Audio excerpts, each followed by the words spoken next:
What is up, my friends? Welcome to another Starcraft II commentary. I am Landfall, and here we have the game number 3 of 3 in the BattleNet series I found on the internet. I wasn't able to find any information that would suggest this is part of a tournament or a competition of any sort, so I'm just going to call it the BattleNet series. This, of course, is a Protoss versus Zerg. In the top north position, we have IMNesTea spawning as the red Zerg, and in the south position, we have ROOTDdoRo spawning as the purple Protoss. Now, Doro does have the tag Root in front of his name, but he is not part of Root Gaming anymore because Root Gaming was acquired by Complexity a while back, and for a short while after there, Doro was a unrestricted free agent, but as of July 3rd, he has joined Team Vile. And Vile has a lot of good players, like Vile's Benishiwa, Vile Sai, I'm a big fan of Vile Sai. I think his casts are great. You should go definitely check out his YouTube channel. It just seems that a lot of former Root players still has this Root tag in front of their name. I think Kiwi Kaki still has Root in front of it. And Destiny, yeah, I was just watching Destiny's game in the GSPA tournament a while back, and he still has Root, but of course Destiny is currently still a unrestricted free agent. So Root or Doro rather, Vile Doro, or I'm just gonna call him Doro for shortness sake. His name is Moon Jong Ho. He is a Korean ethnic living in Canada right now, which I gotta say is not very common. Well, I don't see a lot of Koreans living in Canada. Most of the time it's just Koreans playing in Korea. And this actually brings me to a very funny story.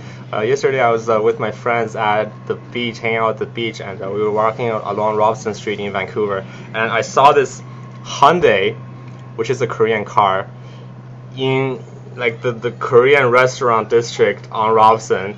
And the driver had this, look over here, this Protoss decal. I think it was called the Alkile tribe decal on the hood of his Hyundai.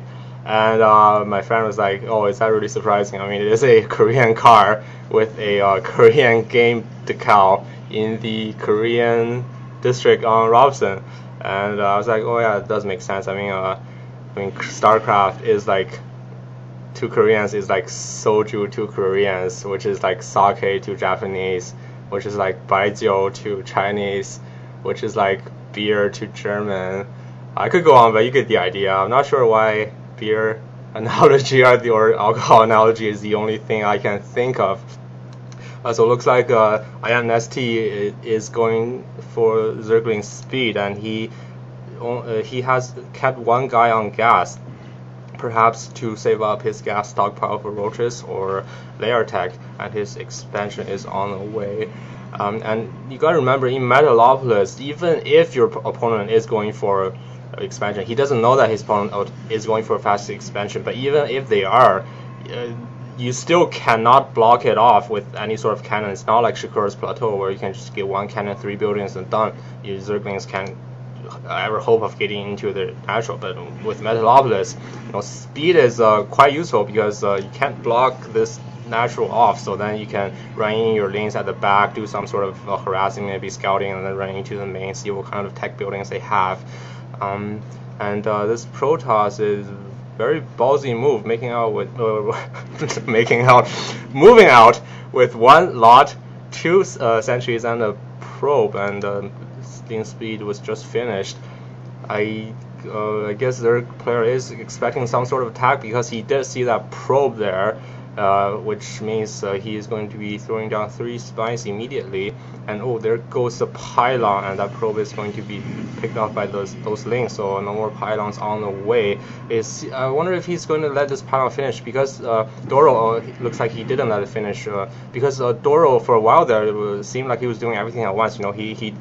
Looks like he's going to let this Nexus get done. He's even throwing down a starport and forward operating pylon. So yeah, not sure if you could do all those things at once. Probably a wiser choice to stick with a couple of plans, and if they get surrounded on the sentry, they could snipe it, but not gonna happen.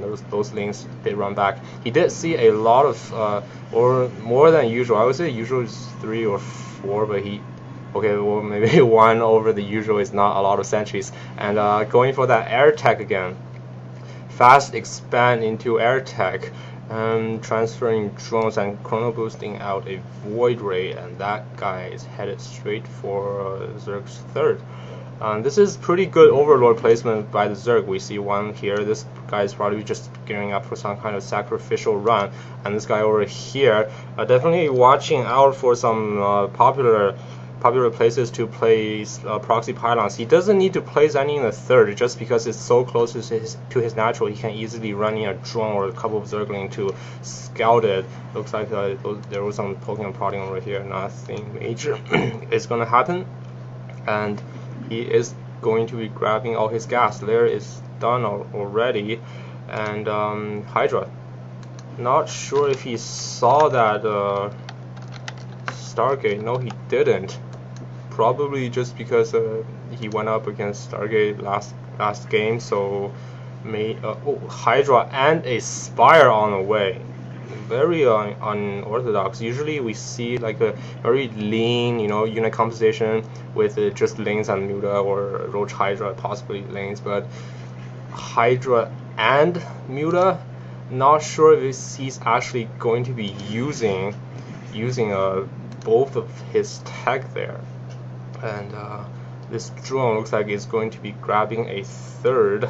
He already has, he has enough mineral, and there goes the hatch.